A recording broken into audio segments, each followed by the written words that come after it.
All right, Mark, week 4 preview, and it's got a theme. I call it Reputation Amputation. What was that? What, this? Reputation Amputation. Okay, stop doing that, please. Week 4 is all about... Reputation Amputation. Okay, I'm leaving now. You're no fun. Week 4 preview, let's go.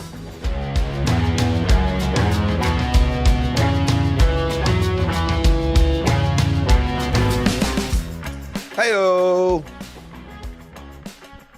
Heed the call. Thursday night football recap. Week 4 preview. Dan Hanzus here with Marc Sessler, Conor Orr, Justin Graver on the 1s and 2s.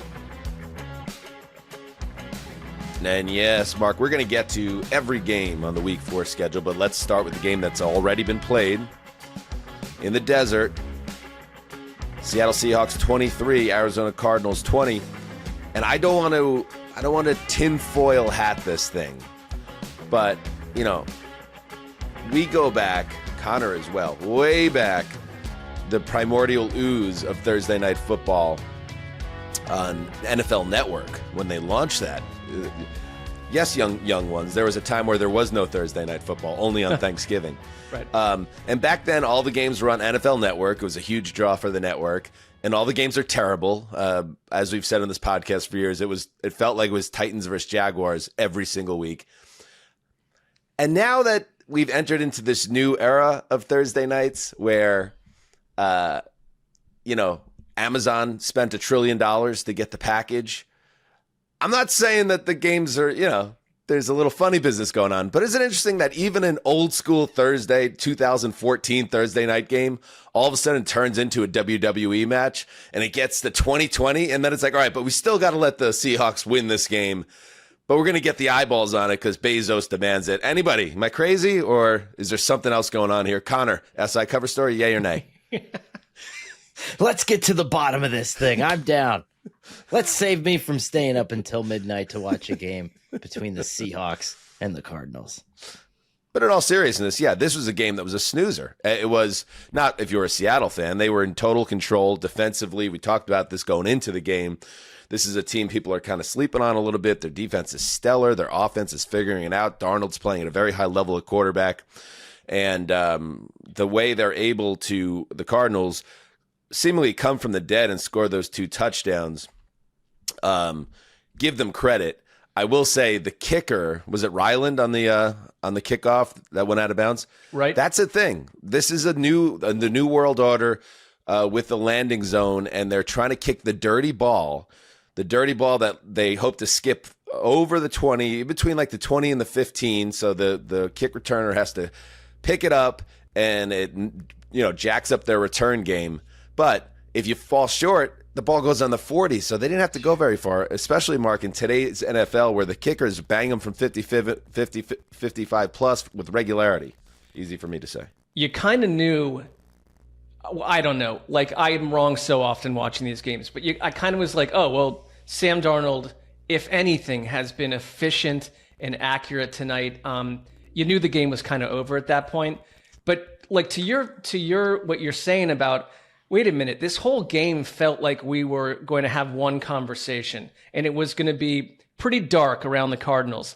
And then it kind of obviously switched, and we can talk about individuals and that, like the Marvin Harrisons of the world and the Kyler Murrays, and it kind of switched, but I don't think it always takes 1 or 2 moments, right? And the Jackson Smith and Jigba holding call where he is, dragged, someone falls on top of him on what was a touchdown run by the Seahawks, and they nullify that. That to me was not a holding call, but I'm not an ump or an official, but so it was not to me. Then their very amazing Seahawks kicker Myers misses a field goal. Had either of those things gone in a more just direction, we're not talking about the Cardinals having the end of the game situation they did that even leads to that kickoff. The game. My point exactly. Well, right. The whole thing just switched. And I think that you're right that because I was telling Conor before we sign on here that I am the fool, and I've been doing this forever. We're that I want to see a game finish in 2 hours and 12 minutes. I will chase that my whole life. And the game script here, the speed of it was swift. It was beautiful. It felt very Thursday nightish. And then it's like, wait a minute, we're going to overtime now. And, I'd sent a nuclear bomb sound drop for Justin to play where I was going to shoot the Cardinals into the sun forever as my pet project, another failed pet project. And I can't even play it now because of course they come crawling back. They're still a failed pet project, by the way, but but not to the degree they were like at halftime, yes. where it was like the whole nation sees that they'll continue, Connor, to suck in people like Mark that still think, oh, but there it is. There's something there. See? That's their magic potion. Go ahead, Connor. Before we get too far down that road, though, I do want to defend the Cardinals kicker because I feel like they had like the boner cam on him after that moment on that, he incurs the penalty. But yeah, if you think about it, if you mess that up, it's only 5 yards difference from the touchback. And so for me, that's not really a risk not worth taking. I mean, doesn't it feel like didn't it look like a weird kick though? Like from the angle that they should, it's a strange looking kick. Two things. First of all, I don't know what it is, but apparently NFL coaches feel the same. There's a big difference between 40 and 35. I don't know. It just seems that way, but it's really not. You're absolutely correct. The other thing, right, Connor, it's like, it's hard to do what these kickers are now being asked to do. Like, I'm happy. I think they've done a good job, the league. They've kind of figured this out a little bit to make it a play again. But they used to just blast it through the end zone. Now they're being asked by their special teams coach and their head coach to kind of like coffin corner these things. And you see it every week now with multiple games. And it's not just coffin cornering, right? We have like 3 different kinds of styles that are emerging. You have like the knuckleball that we saw from Cardi and the Rams. There's like more of the high arching one. And there's a couple different ones where it's almost Wakefield-esque, right? You want a different spin on the ball. You want a different rotation on the ball. And there's a lot to it. So I don't think it was just the kick. I don't think it was just the spot. It was also the accent that you want to have on that ball. So there's a lot on these guys' plates. This is a tough job. Can we get on Gannon a little bit? I know you could easily debunk it by saying, well, it wouldn't have mattered. Well, it's the fallacy of the predetermined outcome. But if they go down the field as Seattle did and kick the field goal, it's not going to matter if you're up 1 or tied. But I'm not going to – you never know how anything changes. I think they go for 2 there. I think you go for 2. I think that's how to live life, man. That's how you heed the call. And when you wipe out – the deficit that Arizona does there in such an unlikely manner, touchdown, missed field goal, touchdown, the building's up for grabs, Seattle's reeling, Kyler's got his confidence back, guys are making plays. I really wish they would have went for it. If for no other reason, for the drama of it, this was a night where we haven't had this much melodrama around a Cardinals wide receiver since Jerry Maguire in the Cuba Gooding Jr. character. Like the Marvin Harrison soap opera was what an emotional 3-act story. How amazing would it have been if he makes the big play to win it on the 2-point conversion? It's one of those things like, we never got it. Johnny Gannon, I bet he'll think about that tonight when he goes. Or do you go for 2 after Harrison changed his night by scoring the touchdown on the previous drive? I believe is what the guide tells you to do. Right. Down 14, go for 2 the first time. Right. If you don't get it, you can go for it again. He chooses to kick 2 extra points. A little bit old school thinking there from Gannon. I'm more upset that he didn't have double coverage on Jackson Smith and Jigba on the final drive. He was electric throughout that entire game. Him and Sam Darnold had a mind meld. Well, in the second half. In the second half. And who else is he going to trust with a ball that deep that's going to cross midfield and get them into field goal range? I mean, there was a safety coming over the top to help, but he's not going to get there in time, especially on a route that's going towards the opposite sideline. And so for me, I mean, that was the biggest call, right? You're a defensive-minded head coach. You're betting on yourself to call the right set of plays to keep them out of field goal range, and that's on you. I mean, not going for it, and then that's the situation you get yourself in. Because I think Jackson really quiet early, but that's going to change. Yeah. And on this money drive where, and Dan, you've been the Darnold hive. You've been renting out space. You own the space, but Sam Darnold, I thought it was another night where he proved that he's just another one of these quarterbacks that just simply has grown. He's just grown. Like, I think he's such a confident runner of the offense. Like, it really gives me hope that they could go and compete and beat almost anyone. And tonight should not have ended the way it did. It's a good lesson for a young Seattle coach and a team like that. But, like, Darnold can win you games in this division. They're built to beat this division. And it got a little tight tonight. But, like, I think a year ago I was like, is this Darnold thing sort of like, I don't know, like I'm kind of trying to buy into it, but it's hard. Like, I'm bought in now. I mean, he has this amazing year with Minnesota, and then it gets ruined with 2 games against the Lions, and it's almost like he had to start over again from a public relations side of it. A lot of teams could have had Darnold this offseason. It was the Seattle Seahawks that come down with him, and he does. I think what stands out to me is that he looks, considering they just played their 4th game, he looks so comfortable in this Kubiak offense. They have familiarity with each other. And, I just think this team, what we talked about going into this game, 4th quarter meltdown notwithstanding. Not even really a meltdown. Arizona just kind of woke up and it turned into a fun division game. But, like, they're really built to win games and win games in January. I think if you're a Seahawks fan, you're feeling very good about this team's upside as we spin forward. Reminds me of, set up like a Rams type offense where I don't think a lot of this is going to look spectacular until it has to. I think the defense is going to backstop them. But when they need to generate explosive 10 to 15 yard plus plays, they're able to do it. I think there were 5 different receivers with at least a 16-yard catch in this game for Seattle. And that's just and it just feels automatic when they need it in the moment. 2 quick things before we take a break and then get into the rest of week 4, the preview. Love the pissed dad game official moment after that JSN hold, which for the record, the rules analyst backed up and said it was the right call, but I understand people had different viewpoints. I didn't love on that. him. Sorry, but I did not love him.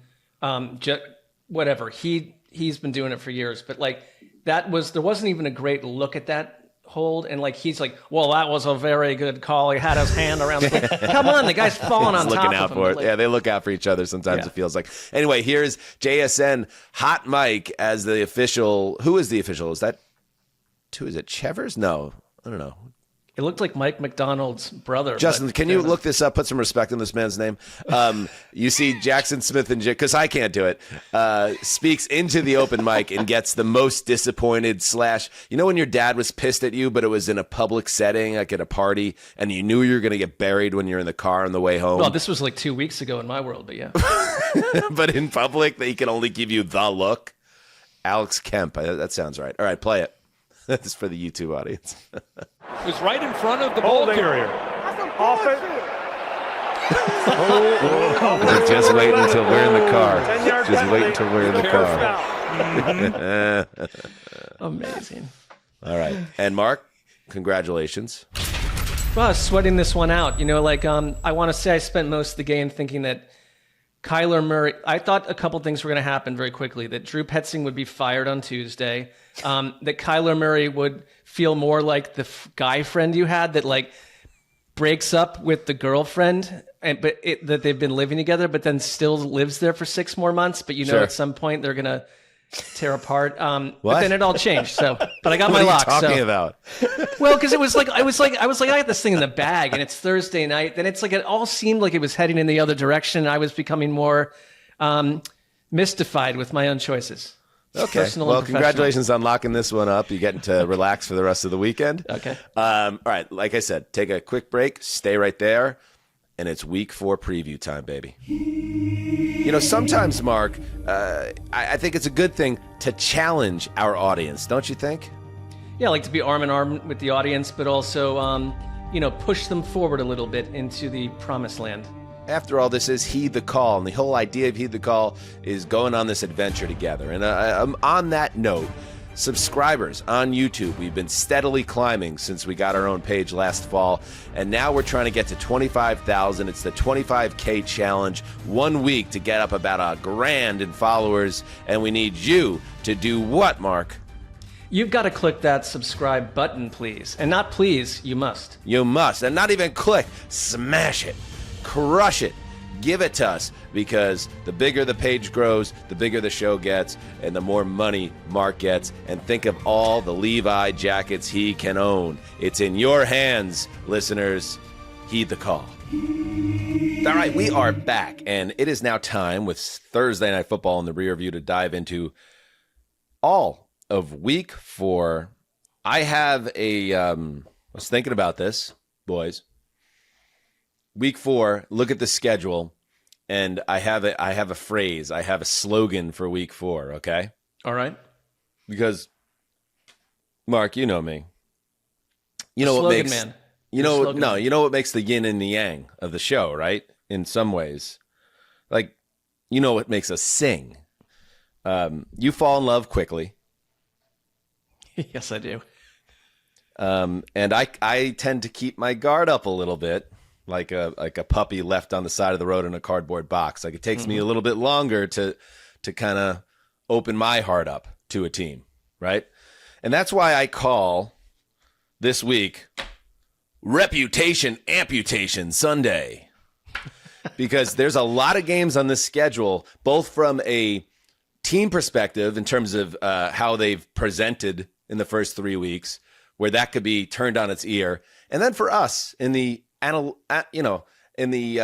analyst community, we put ourselves out there with certain teams. So, like, I'm just going to quick rundown, Connor, and I know you love this too, because it's just, to me, this is always, like, more than anything else, I just like storylines and seeing how the storylines play out. So, like, the Browns defense, is it special? Send them to Detroit. Let's see. You know what I mean? Acid test. Yep. Jackson Dart, should he really be starting? Let's see him against the Chargers, one of the best teams in the league. Are the Bucs actually elite? Are they a real 3-0? Send the Eagles down there. The Texans, biggest bust in the NFL. Well, let's see if they can beat the fucking Titans at home. How bad is this, really? Colts, the biggest surprise in football. Send them out west to face the Rams. Chiefs deserve the top 10 ranking that they still have in the HTC Power Rankings. Then go ahead and hold serve at home against the Baltimore Ravens. Reputation Amputation Sunday in the NFL. Sunday. What do you think, Connor? I love it. This is a revival Sunday for me after the bloodthirsty networks kind of sucked all of the talent out of these last few core days on the NFL calendar. So I'm excited. I mean, this is going to be, there's 5-6 really good games on Sunday as opposed to a primetime heavy slate, which I prefer. And for that, it's not a bit. It's a good point. Like, it's kind of like week 2 times 2. Like, right. We're learning a lot more, and it is like the old electric Kool-Aid acid test. And you didn't have to stretch there. Everything you mentioned was a legit, like, I never curiosity. have to stretch any of my bits, Mark. I never have to stretch on any of them. That also is like, true. It's 1986 Don Mattingly at first. Like, it's coming easy. It is the same as that. 6 teams remain undefeated. 6 teams are winless. Remember, it was 10-10 last week. We have 1 matchup of 3-0 teams, 2 matchups of undefeated versus winless, 2 matchups of 0-3 teams, 2 matchups of top 10 power ranked teams, and 2 Monday night games. How about that? We're going to start this week on the late window Sunday. So let's dive in. Let's start. Where do we want to start? Mark, you got us going. What game? We got 4 to choose from. Where do you want to start? Well, to me, the game of the week, and as you mentioned, is Ravens at Chiefs. That's where I'd like to start. And to me, it really is a Kansas City issue because it sounds like Xavier Worthy, who practiced in full today, will be back. So what kind of difference does that create for the Kansas City Chiefs? I almost feel like this is the week where, like, no matter who they play, it feels like the game of the week. I'm ready to move them out of that category if they crumble here. And if they're, and I like, as a sports, in the analyst community, I get annoyed when I hear people say, like, this player is fun to watch or this team is fun to watch. I get where you're coming from, but I'm an adult male. So, like, I'm watching this and, like, taking notes and observing the way that Mark does. But, like, the Chiefs literally do fall into the category where, like, you have not been fun to watch. Like, maybe if you trade for Alvin Kamara and Tyreek Hill, you become fun to watch. But does Xavier Worthy change all of that? And if you're the No. Go on. I don't think he does. But I think Xavier Worthy gets you closer to what the Chiefs were trying to grow and change with their passing game in the offseason, where we're going to get deeper shots downfield. We're going to get more aggressive offensive approaches. But this is a team that I feel like cannot impose their will on the ground. They've got issues in the air, obviously. And it's like, does it come down to getting Derrick Henry to fumble the ball for the fourth game in a row? They play these close games. Like last week you doubled them up in the lock competition. I thought that was kind of hazardous. Like they pulled it off, but this is not a team that blows teams away. And the Ravens, despite a rough schedule out of the gate, seem like 2 times as powerful to me as anything the Chiefs are offering up right now. I mean, think of it this way, Connor. One of these teams is going to be 1-3 after essentially the quarter pole mark of the season, and. Yeah, like in the old days, I'd be very confident about Kansas City at home in this spot. But I just think the Ravens, especially the nature of their 2 losses, I think we're going to get a pissed off, locked in Ravens team. I think the Chiefs are in a lot of trouble in this game. Where do you come down on it?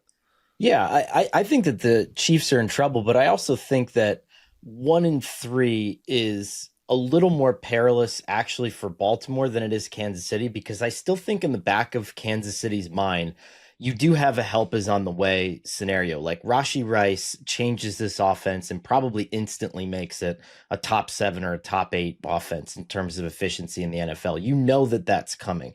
What Baltimore is dealing with right now, I mean, you had Kyle Hamilton defending Zach Orr this week and the criticism of him, no relation to the Ravens defensive coordinator.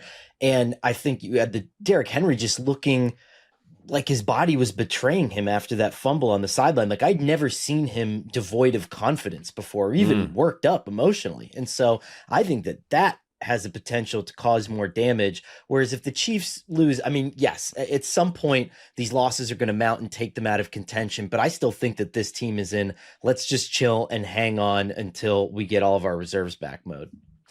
Yeah, I see. I see where you're coming from. And of course, if, let's say, Tyreek Hill or another offensive player enters the fray via trade with Rashee Rice, we might be talking totally different about the Chiefs. So maybe just hold serve until we get to November. But one other thing, the Chiefs' run defense has been terrible. I buy into Derrick Henry going on a rampage in this game. I understand the last 2 weeks he has not looked like Derrick Henry. He's had the fumbles all 3 weeks. I think this could be a signature type Henry performance against the KC defensive front that has faltered so far this year, like a $160 and 2 or 3 touchdowns type game. I think the Ravens win this game. I can't believe I'm saying this, but I believe it. I think the Ravens are going to win this game easily, and it's going to be the move that I'll do a mea culpa when we do power rankings on Monday night. And in general, you're going to see the divide between these 2 teams when you look at the hierarchy in the AFC. I agree with you. On the Derrick Henry front, he is averaging 5.9 yards per carry. If you take the turnovers that have happened in island games and key situations, like he is still Derrick Henry. The thing we haven't talked about is that the Ravens defense, which you just kind of psychologically assume is very strong, they're giving up the 2nd most points per game in the league right now. Now, you've played the Lions and the Bills, so that factors in, but they're missing Matabuke, they're missing Kyle Van Noy this week, it sounds like. These are key guys that have gone down on a defense that has struggled mightily. The question is, can the Chiefs really take advantage of that? They need to find a way to extend drives. Right now, they're 20th in the NFL in plays per game. If they can't keep Lamar Jackson off the field, they're not going to win this game. And it's funny how many times we've said that flipped around where you have to keep Mahomes off the field.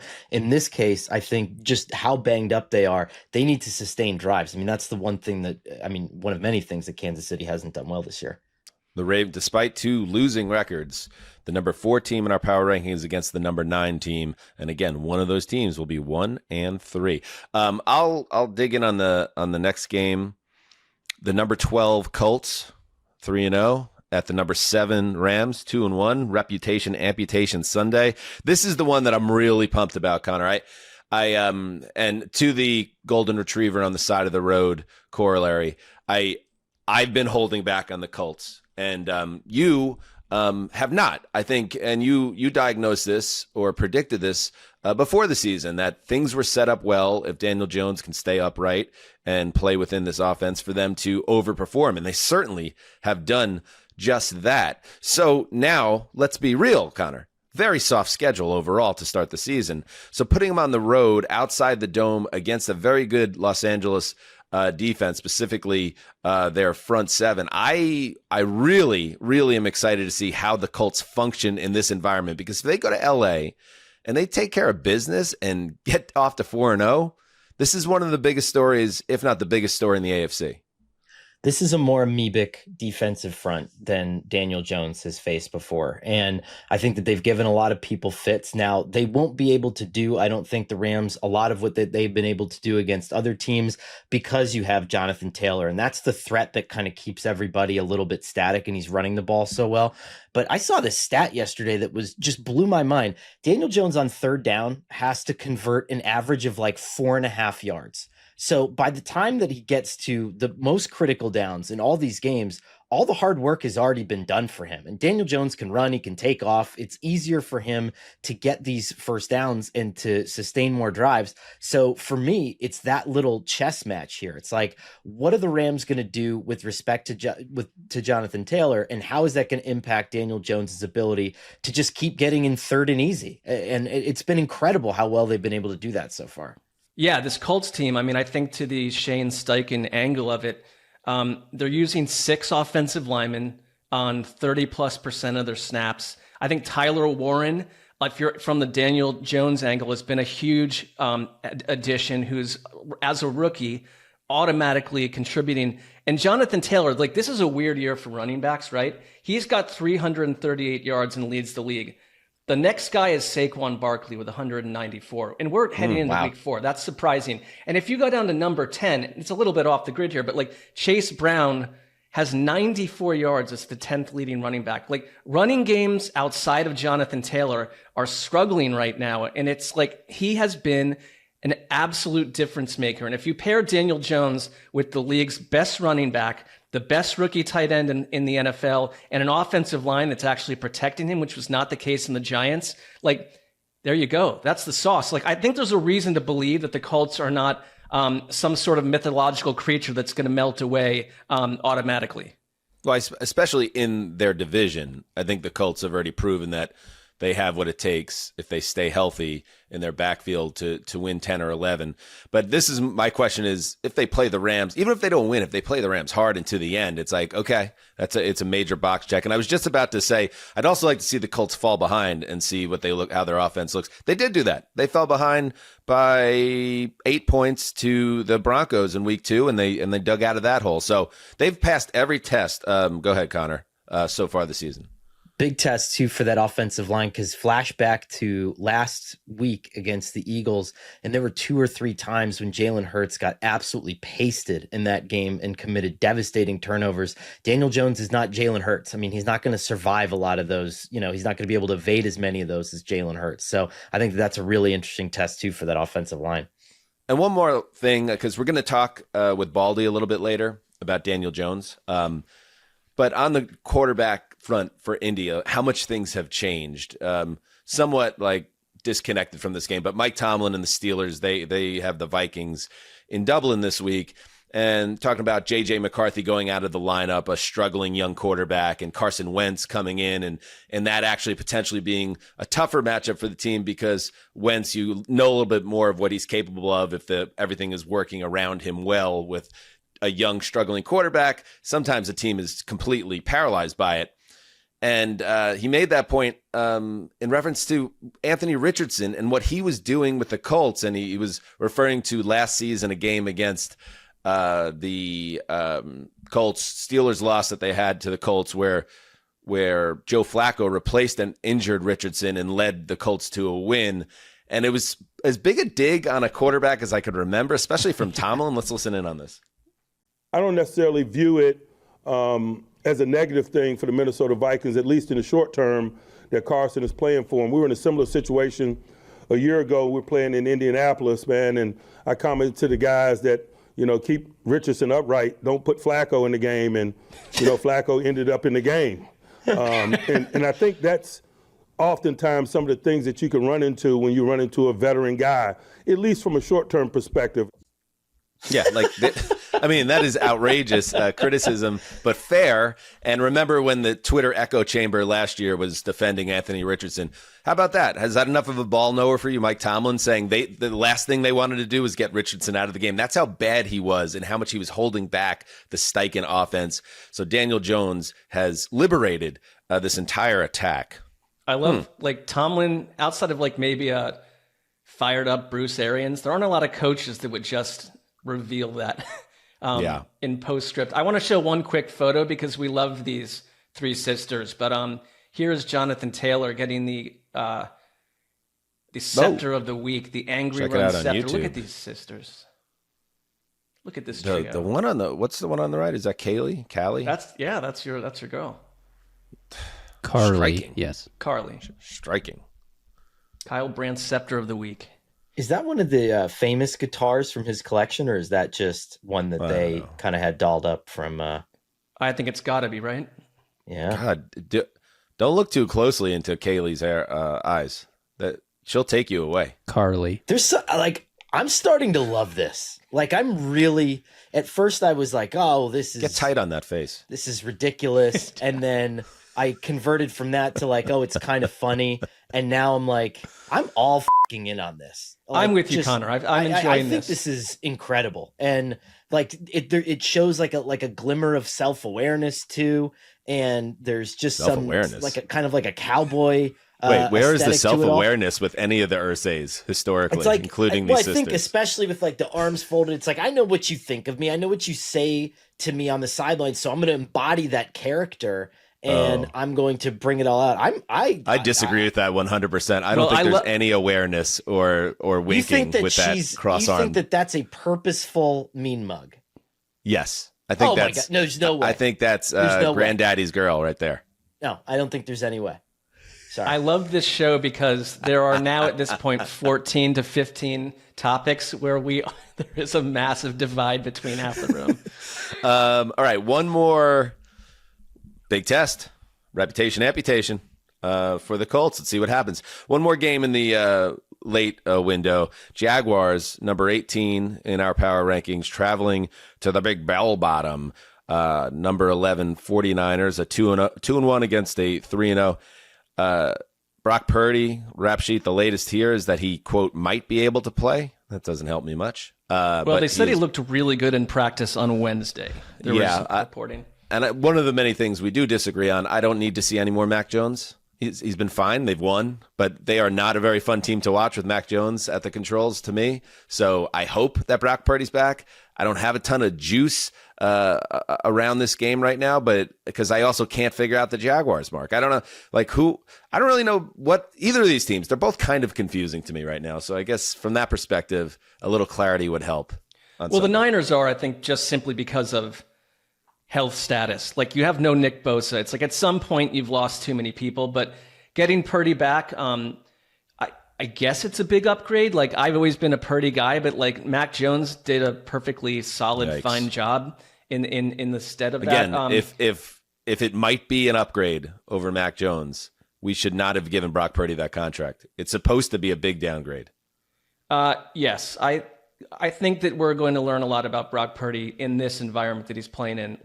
I'm with you on the Jaguars because look, you're hanging in there and you're winning games, but something about this team feels off to me. And it obviously starts with the fact that Brian Thomas, who should be a star, and a top 10 wideout in the league, if not better, has 7 receptions off 25 targets. And I think it's been the story of the disjointed relationship between the quarterback and this wide receiver. And Travis Hunter, who you gave multiple ones away for, has 10 receptions and is sort of just a guy on defense. So whatever the plan was or where you thought you'd be heading into week 4, it feels off on offense to me. And there's a lot to fix. And it starts, I don't know, is it the receivers? Is it the quarterback? Neither are really helping each other a lot. The ground game's the only thing that's kind of been singing. The 49ers are letting up like 16 points a game on defense. And I think even without Bosa, I saw that Lawrence this week called them simple, which I thought was an interesting word choice because there's not a team in the NFL that is better at generating free rushers without giving up extra guys in the secondary. And that's true with or without their star pass rusher. And so I think that they're in a lot of trouble in this game. Robert Saleh sends guys from anywhere. This team had kind of that hair on fire mentality that I think he's brought back. And I think this is a really dangerous matchup for Jacksonville because I just think a lot of the run game stuff that they've been able to do has been, chunky, like they'll pop one here or there. I don't necessarily think you get that against San Francisco. Titan.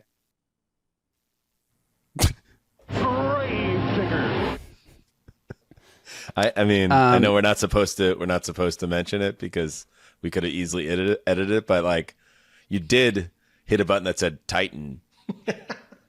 Yeah, so you guys know I have my own podcast, the Music City Audible, right? So I have two We boards. do. We are very aware. One of them is this. Titan down. Brian Callahan saying tighten down. Tighten up is like our thing. Got it. Because Callahan is... So you have all your down. drops for the other podcasts mixed in with the drops for our show? Is that what? No, they're Got on the two setup different over there. pages on my board, but I forgot to flip it before this taping, so I missed. So I was trying to hit. So you very literally had not turned the page from your other podcast to this one. You didn't have to tell us that. Yeah. I was just going to jump in to talk about Mac Jones's funny soundbite from last week because we haven't ever gotten to it, and it's funny. And Sure. it's We like fun. I just wanted to. We like mirth. Yeah. That's what we do. Go ahead. I mean, I threw it right to the guy, so it wasn't like he made a good play. I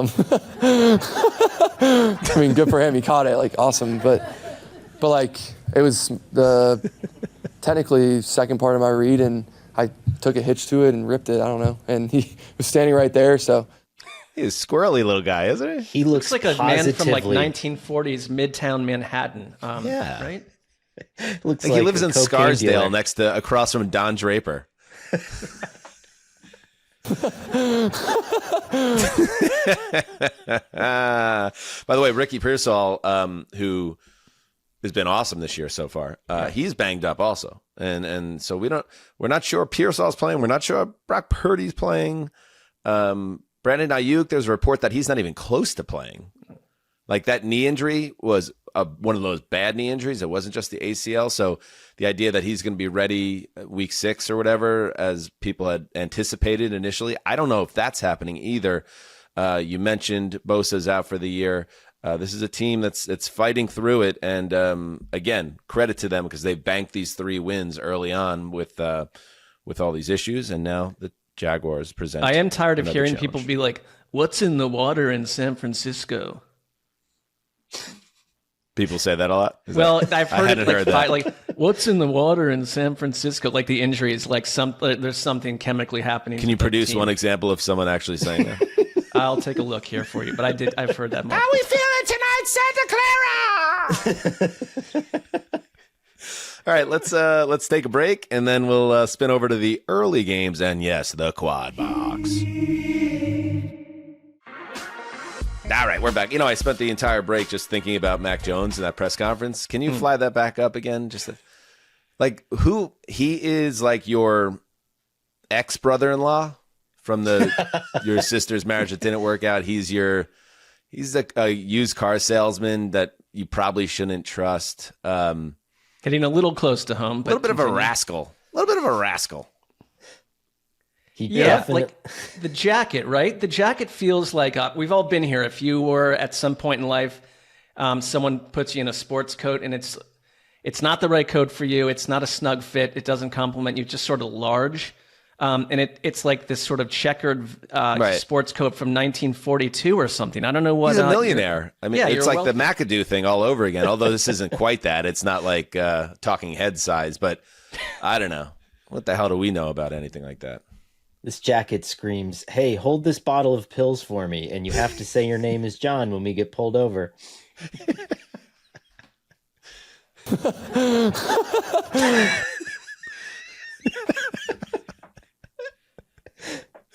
All right, let's give the Dublin game a little love. How about that?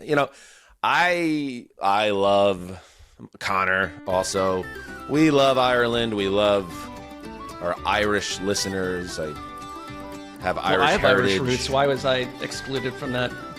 I also Connor enjoy... has Irish heritage. I believe you are of English and German descent, Sessler? Well, there's a little Irish in there, no doubt about it. I'd like you to produce that as well. I'd like to see some papers. I will work on that. And now a game is being played in Ireland. Overdue, quite honestly, because we know from our history with around the NFL that there's been a fervent Irish fan base there for a long time. One of the most beautiful places in the world, Ireland. So NFL being there, I wish we were there. Maybe that will be on our to-do list next year.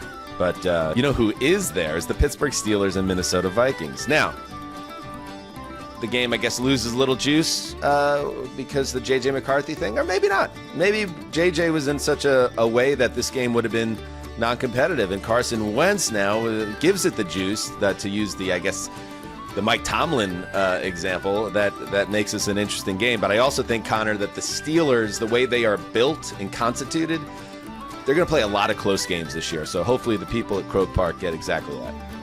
I think that the people at Croke Park are not going to get an aerial show, so don't go there expecting a lot of Justin Jefferson touchdowns. When I rewatched that game last week, he had this spectacular Carson Wentz. It was vintage, like made it through the line of scrimmage, stepped up, scrambled, and then missed Thielen by like a hair in the end zone. It was like almost perfect. And so I think a lot of people misinterpreted that as like, oh, old Carson is back. No. Kevin O'Connell wants him to get rid of the ball instantly. 15 of his passing attempts were like right at the line of scrimmage, one step, boom, get rid of the ball. And on those 130 passing yards, like almost 140 passer rating. So I think that they're going to screw TJ Watt, screw all these guys. You're going to get rid of the ball before they even get near it. It's a frustrating game plan for the Steelers, who want you to make mistakes. They want Carson Wentz to eradicate that. One little nugget on Wentz. Our friend Michael McQuaid, Pro Football Ireland ambassador, He's was the dude. on the He's the Grand Czech- Poobah over there. Absolutely. Like, he's running the show over there. He's like their version of Henry Hodgson. And like, he went on the Check the Mic podcast with Sam and Steve, who are our friends, and said that there is genuine welling excitement for the fact that Carson Wentz is going to start a ginger. The fact that he's a ginger it literally means a lot to this crowd, and that there's like, it's happening at the right time. And I think what else is happening at the right time is Brian Flores playing an Aaron Rodgers who's aging and who's really struggled under pressure. I think the Vikings defense will be the star of this game against a really milquetoast Steelers offense. To my earlier point that I'm glad the NFL has come to the Emerald Isle. I mean, we had a 15-year Andy Dalton career.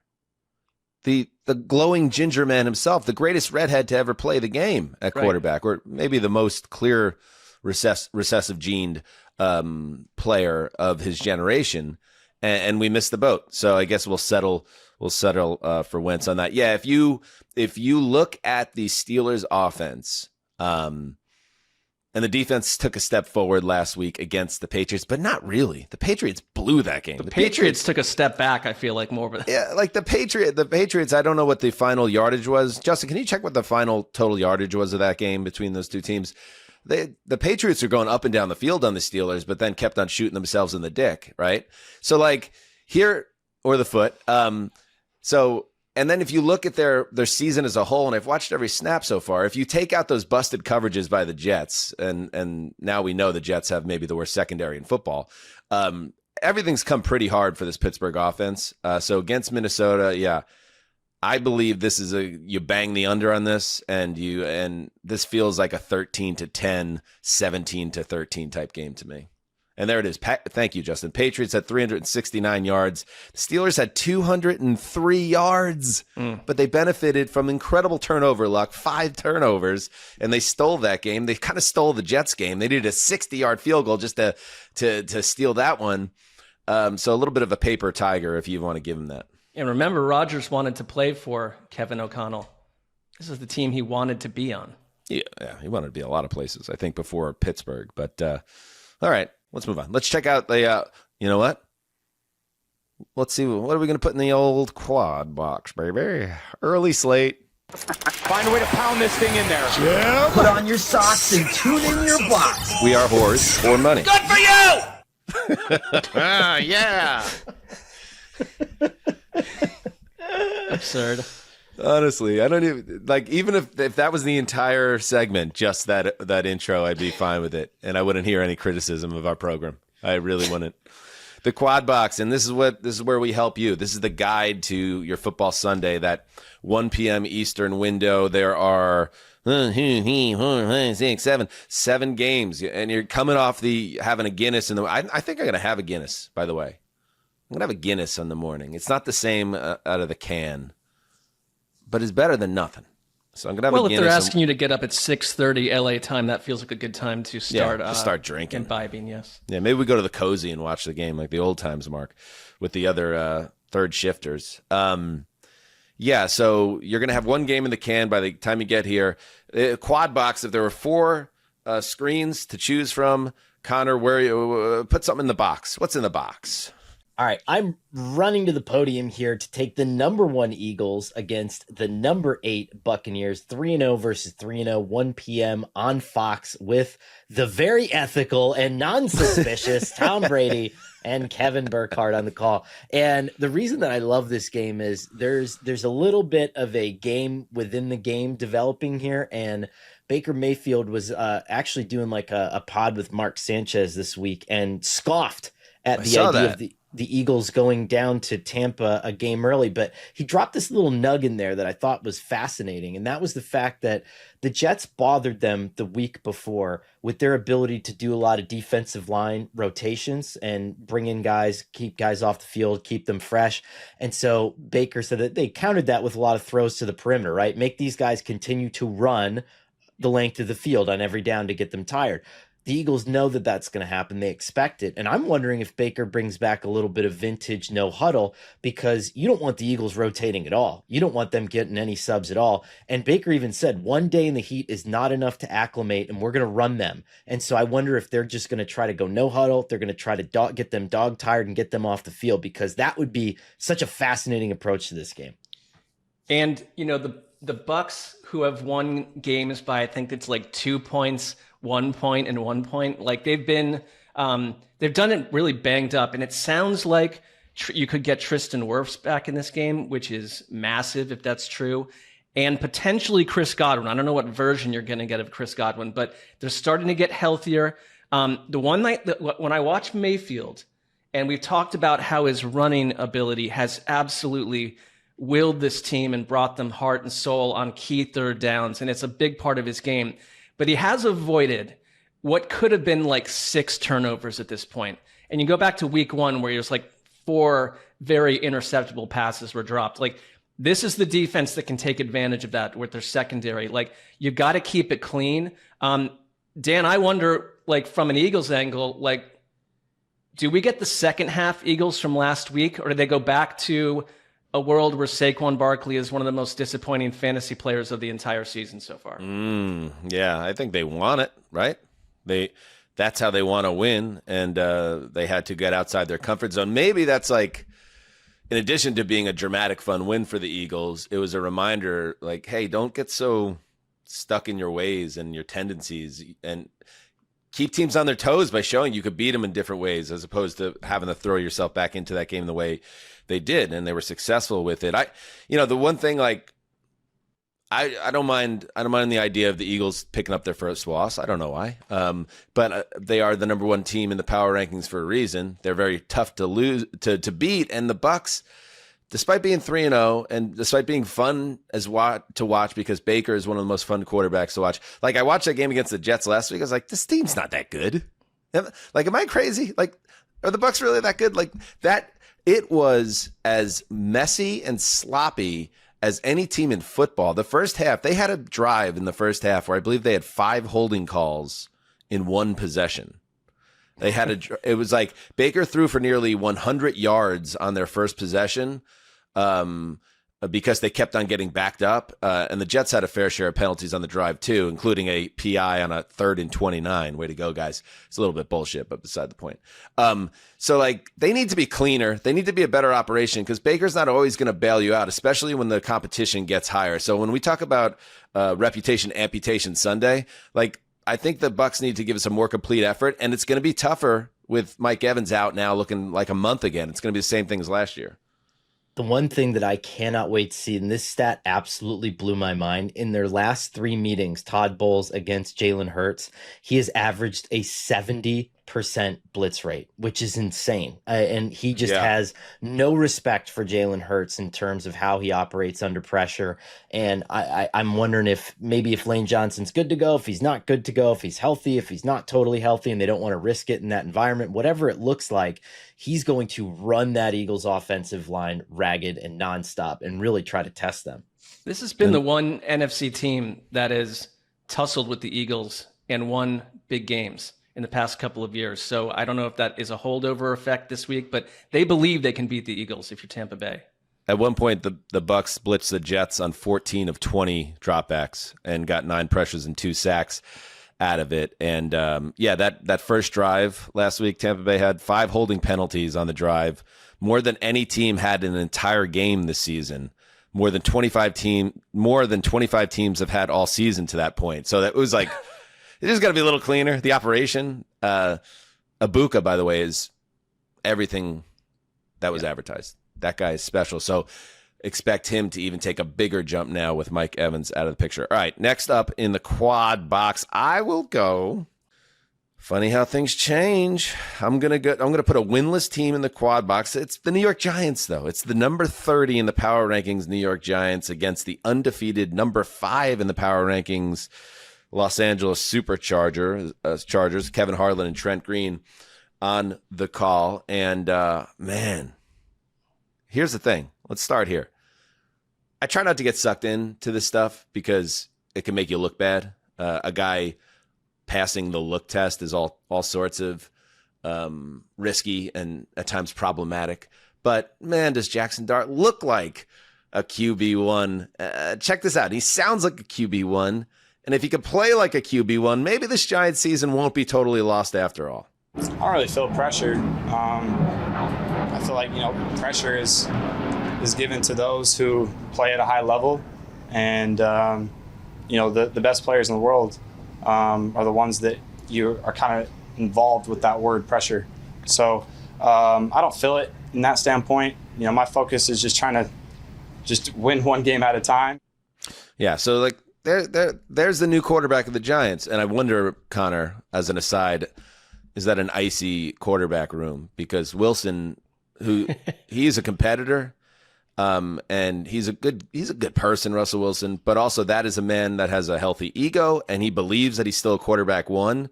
And you have this kid that's all piss and vinegar in that room as well. I'm just curious as an aside there, but so you're going to get Dart against a stingy Chargers defense, and also a Cam Scatteraboo as the new feature back of the Giants. So why would I put a winless team in the quad box? Because the Giants very nearly are 2-1 right now, and also there's some juice in the building at the Meadowlands. At the very least, you have that.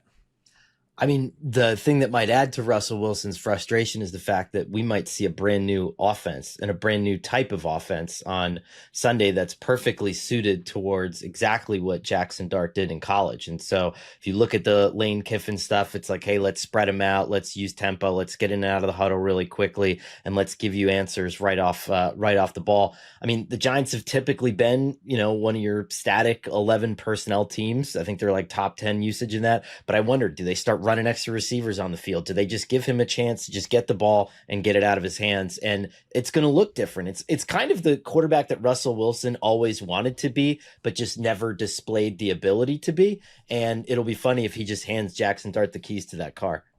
It's, we were, I think collectively, it's like, well, you just wait till you play the Saints and you roll out Jackson Dart. But that's not how it's working. This team has transformed in the course of 7 days. You've got a new running back. You've got a new quarterback. Brian Daboll has a little... Transport, panicked, whatever. Yeah, go on. Sure. I mean, that transformation doesn't mean positive necessarily. Yeah. It's an unknown. But that's why there's That's why there's legit intrigue around them. But I do think having to deal with this Jesse Minter defense is a rough assignment out of the gate. I think you've got a agitated Malik Neighbors, and I wonder if part of all of this is like Malik Neighbors has had some interesting comments this season and last season about quarterback play.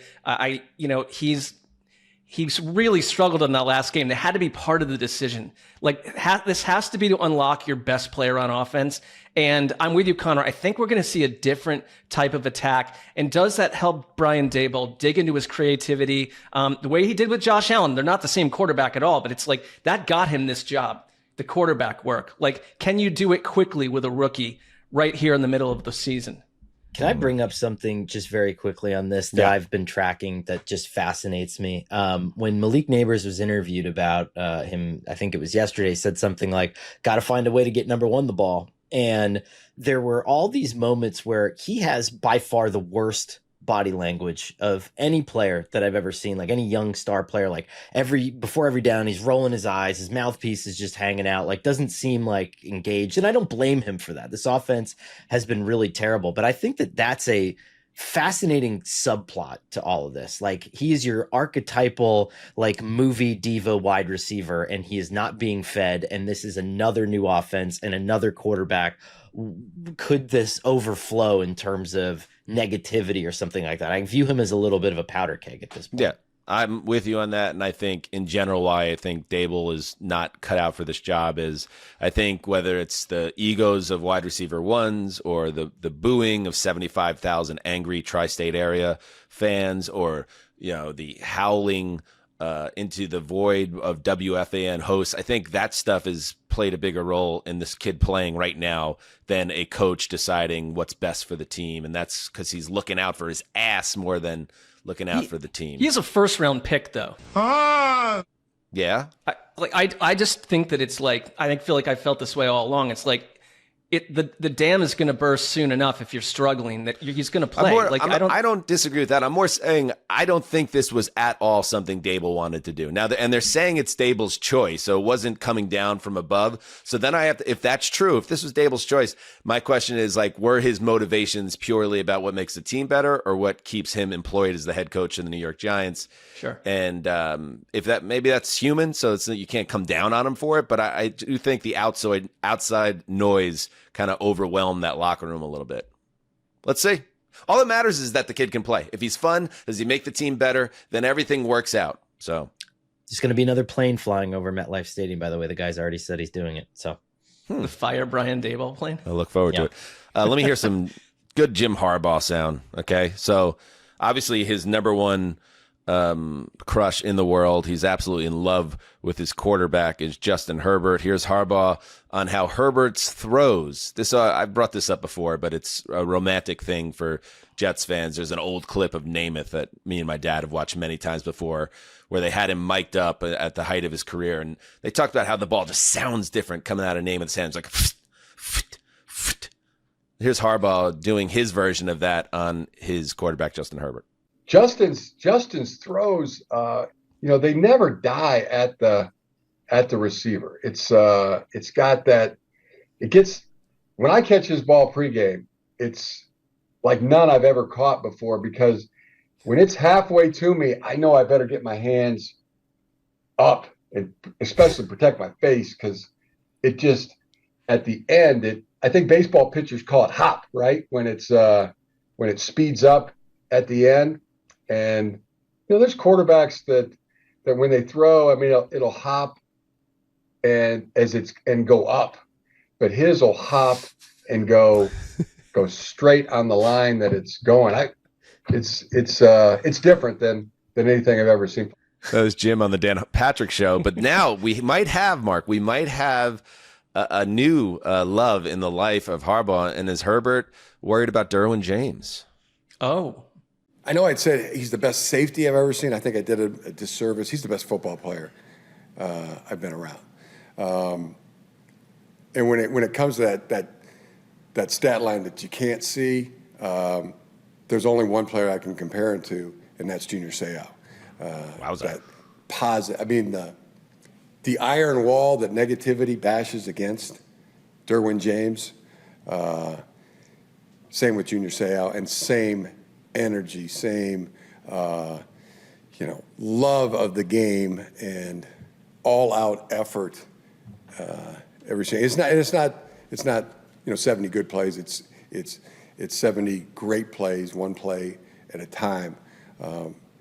From those type of players, they're just different than anybody else. He's crazy. James is playing on just a level that elevates an entire team. All right. You could go years where no one speaks about your work with that flowery, beautiful language, right? Right. Yeah. Like find a Jim Harbaugh in your life and work for that person if you want to be appreciated. If you play or do your, like Mark, like your newsletter, like Silver Hoses, like find an editor of that will give you what you're looking for there, which is the juice and the love and the admiration and the respect and credit. I'm going to actually. Thank you, Justin. I'm going to literally just change the name of the newsletter to that. Again? So it kind of, because it will it will pull the rug out from under you on this whole bit. Well, that's what you did last time to me. And you forgot that Tugboat always finds a way. I know he does. What did it used to be called, Justin? I don't even remember anymore. I dream in red. All right, I dream of red. Yes. I dream in red. Yes. I dare you to change it again, Sessler. I dare you. You might remember You're on. it had you ever clicked into it on any level. I'm a big fan. I'm a subscriber to it. Well, you have to be because it's on our other channel. But Patreon.com/heed the call. All right, Justin, up next in the quad box. All I'm right. getting killed here. Those were by losing far games. the two best games for the quad box, no doubt about it. I'm going to go with one that has a chance to be interesting if Jaden Daniels plays the number 10 Commanders traveling to face the number 21 ranked Atlanta Falcons. Love that Ian Eagle and JJ Watt are on the call, so let's get them in the quad box and let's see if the Falcons can bounce back. And again, if Jaden Daniels will suit up for Washington. Yeah, I love this one. Zach Robinson is picking up a lot of criticism, and not without reason behind it. Like the way they are running this offense is crazy. PFF's Dalton Wasserman, who they do really good stuff over there in their game breakdowns and previews, and he said that like they're running the Kirk Cousins offense essentially still, but with Michael Penix. There's like a ton of and Orlovsky was hot about this too. They're running just so much pistol. And their tendencies are so easy to discern for opponents when they're under center, which is not enough. They almost always run the ball. So Bijan Robinson is running into boxes where they can sniff it out. When they're running out of the pistol, Bijan is 8 yards behind the line of scrimmage. So even when they are handing the ball off, the guy has to run nearly for a first down just to get to the line of scrimmage. And Penix, who can move, unlike Kirk Cousins, it's reduced him in this pistol setup to a guy that's a statue. If you watch the pick six he threw last week against the Panthers, he takes the snap, he pivots his hips, he spots the receiver on the outside, and he puts it, and it's picked off and run back. So they need to figure out a way to make this offense better. They have to fix this offense or Zach Robinson's going to get fired. And oh, by the way, Bijan Robinson, we just heard from Raheem Morris. This guy's the best football player in the world, arguably. How about some play action? How about you make him the guy that defenses need to like sell out for and set up things to help your essentially rookie quarterback? It's very messy in Atlanta. So that was the underlined word in my notes when I went back and I watched this game was run in all caps and underline it, like put Michael Penix on the run, allow him to do some run fakes, allow him to get out and to see the field and allow him to play that way. I view it as a little bit more of a scrambled egg situation, though, in Atlanta. I went back and legit watched all of his dropbacks again against Carolina, watched them a couple times each, and I think it's a potpourri of stuff. There are times when I'm seeing answers. And I know that there are some analysts who will disagree with me. And I saw Dan Orlovsky, who obviously played the position, I didn't, but saying that this kid has no answers in this offense. I saw open receivers, and I've also seen receivers get rerouted a couple of times when they're supposed to get the ball. But there's been a couple of times where it's almost like he wants to trust himself to rip it, and he just doesn't. And I don't know what that is, and I don't know why that's lingering. But also, we have to remember that he only has 3 more starts than Cam Ward. This is not a true second-year player, and I think we expected a sophomore bump when we haven't even hit our sophomore season. I think like the enthusiasm that I felt for Penix based off of the 3 starts from a year ago and what carried over the summer, and now we're here, and what's different is that he had, by his own nature, a very aggressive attitude in throwing the ball, and it generated life and energy in that offense post Kirk Cousins, and it kind of made me think, like, if this is what you're getting, I think differently about the Falcons' attack. This year, he has, on throws of 10-plus yards, a 32.4 completion percentage. Only Cam Ward has a lower completion percentage on such throws. So that aggressiveness, and that's only 24 throws. Like, that aggressiveness has not been there in this offense to everything that you just spoke to. But when he is going downfield, it's not the same guy we saw at points last year in that very small sample size. Yeah, and he also, even when the ball's coming out of his hand last week, I mean, and every team has terrible bury the ball games. Hopefully that's the Falcons game, but the ball's coming out high. He was sailing passes. He almost threw 2 pick sixes in the game. It was just, let's see. I'm interested. It's a good game. We'll see Washington if Jaden Daniels comes back. He's been limited at practice. He's doing, quote, everything he can to get back this week, but there's a chance it could be Mariota in Atlanta. And if that's the case, the Falcons, get off the mat and show that you should be taken seriously. All right, one more game in the quad box, Mark. Okay, well, to Justin's point, there is not a lot to pick from at this point. I am intrigued by this, and it's not because, look, I get it. It's my childhood into adulthood team, but the Browns going to the Lions, the number 27 Browns. Oh, quad box violations! Sessler! Why at that moment did you need to replay that? Quad box violation by Marc Sessler. As per the rules, you cannot select a team 3 consecutive weeks if they're under 500, and you've done that with the Browns. I can't believe this happened. But a quad box, listen, Connor, a quad box violation is a quad box violation, and what are we supposed to do about it? What's my penalty? What happened? Rule change.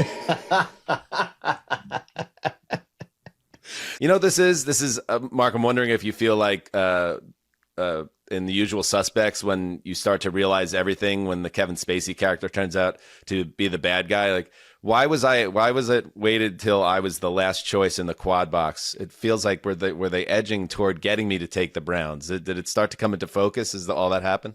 It has, in a very Kaiser Soze way, come into focus. Sorry to Soze you there. Yeah. Well, for the viewer. Yes. I'm not going Saints at Bills, and I wasn't going to go Panthers at Patriots or Texans at Titans. So it's like I kind of got pushed. Do we want to waive the violation, Connor, for this week's and just let him off with a warning? Yeah, I want to hear Marky talk about the upstart young Browns defense, man. Yeah, we're going to waive it. We're going to get after Jared Goff. Let's go. We're going to give you a warning, Mark, on this. That was a quad box violation, but we're going to let you off with a warning. Go ahead. I was pulled over by a female cop along Interstate 10. And you the number 27 Browns at the number 3 Lions. Now, the special secret sauce here is that the glorious Kenny Albert will be calling the game alongside Jonathan Vilma. So one of the great lovers. Okay. That might have been a real swordsman, Albert. It is a chore to unfurl this game opener here. But look at, like, if you're the Browns or the Lions, like, you gave the Lions an incredible gift a week ago. The much ballyhooed Green Bay Packers are taken out. But what if you go give the Green Bay Packers a special surprise of their own? I don't see that happening here because I think Cleveland's defense, which is historically good right now, is running into Detroit about 2 weeks late. Like maybe if back in week 1, you could have caught them off guard, but there's too much happening here. Like I really am focused on a couple things. Like Jack Conklin at right tackle is probably not playing. The Browns' backup, DeJuan Jones, is out for the year with a knee injury. So you've got a compromised line. The Lions looked absolutely unstoppable on offense against Baltimore. And I just don't know if this is where we find out that Cleveland's defense is very good, especially at home. They're such a young team. Like, I will say one last thing about the Browns before I pass it over is, like, I'm interested in watching them against what I think is a Super Bowl contender, if not the second or third in the league, because of Carson Schwarzenegger, who is a defensive rookie of the week candidate, Mason Graham, who leads all defensive tackles in pass rush win rate, Harold Fannin, who leads all rookies in receptions, and Quinshon Judkins, who hadn't even started practicing until about 14 days ago, leads all rookies in rushing. So that's the Browns to me. They're young. That's it. They're That's why, and this is why it's Reputation Amputation Sunday, right? Like if the Browns by metrics, by pop the hood analytics, are either the best or one of the best defenses in football. So let's see how they handle arguably the best offense in football when the Lions were so fun to watch in that win over the Ravens, just such a complete effort. So this battle, Connor, I love it in the trenches because we're talking about that Myles Garrett-led defensive line, but it's not just Garrett and a bunch of jabrones. They're really getting a push and doing damage across that front four against the Lions offensive line. Did you know that Penei Sewell had virtually a perfect PFF grade in week 3? That guy is playing football at the highest levels. Their offensive line was a marvel against the Ravens, both in pass protection, but especially in the run, where they just embarrassed. They completely humiliated that Ravens defense with the running game. So it's strength against strength in the trenches in this one. Mason Graham last week, I think it was whatever the stat was. It was something like an average defensive tackle has a 9% pass rush win rate, and Mason Graham had like a 43% a week ago. And to go back and to just watch his snaps singled out, he was fabulous. I mean, I haven't seen movement like that from a defensive lineman in a long time, but it's different. It's not like your stereotypical interior pass rusher. He's got something to him that I haven't really seen before. So this is your biggest test right here. I mean, this is a go out and get it kind of game. I love it, Mark. The way that like Myles Garrett, I think we've seen the clip where he has this like extra move that no one else in the league can pull off, where it's like he almost levitates. He gets past a tackle and then like levitates, almost as if like someone up on Mount Olympus is moving like a chess piece quickly across the board out here on Earth, and he's in the quarterback's face right away. But you're right about Sewell. Like, it was the PFF's highest run blocking grade ever. And so this is strength on strength. And I think the weakest unit, and this is where I look at games like this. Number one, the Browns are just not a complete team. They've put up 16 points, 17, and 13. Bad. They're so imbalanced. That's the problem with the Browns right now. And I don't see it getting better, right?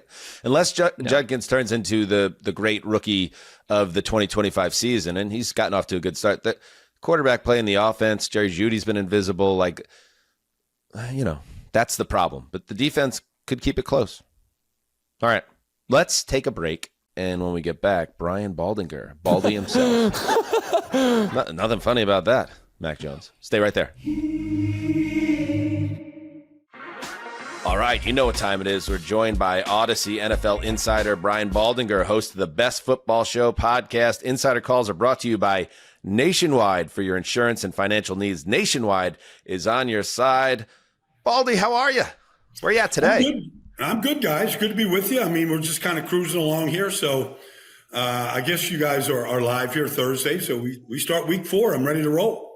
All right. Love it. And it's always a little different when he's not in the NFL Films cave, but I feel like we're going to get through this together. Let's start with Sunday Night Football this week, Baldy. We got Green Bay, Dallas. Green Bay obviously coming off that humbling lost to the Browns. Now they get a Cowboys team that just seems to be just a mess in terms of their defense. Is this a game where the Packers get right and get healthy, or is there things on the Dallas side of the ball that you see that, especially on defense, are like there's room for improvement and growth here in a big spot? Well, I mean, it would help if they covered the receivers of Chicago last week. I mean, Trevon Diggs tried to, basically punk Roma Dunze on a play and he missed him, and he ran right by him, and they ran a little throwback to the running back, or, from DeAndre Swift back to Caleb Williams, and Luther runs down the field untouched, and nobody covered Cole Kmet in the end zone. Nobody covered DJ Moore. I mean, it'd be help if they covered guys, but that's been an issue. It was an issue against the Giants. It was an issue 2 weeks in a row now.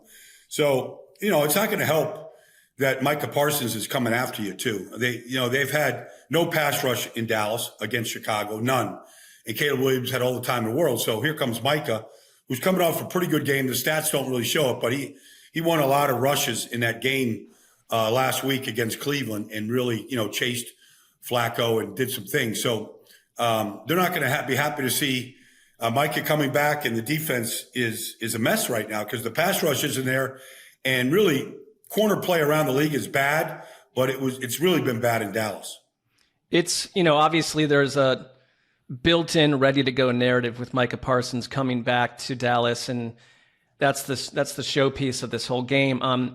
What is it like in your career when you were playing, like for someone to be traded and face their team like this? Everyone circled this game right away. What as a player, if you're Micah Parsons, does it change anything, or you just go about your business? Like, how much does it mean?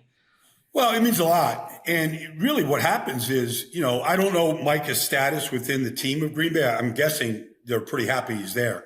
But the guys kind of rally around you, knowing it's a payback game. And they couldn't get this deal. Micah leaves, and all of a sudden they have money to sign the left guard and sign all these different people, but yet they wouldn't pay their best player. So I would think that the other guys, Rashawn Gary, you're looking at Devontae Wyatt, Quay Walker. I would think the other guys would actually rally with Micah to really make sure that, the payback is in full. And I kind of think that that's going to happen. That does happen. There is an immediate, just ramping up of the energy, to go play a football game when you see a team that you were part of for 4 years, and a successful team for the first 3 years. I mean, where they won 12 games a year with him.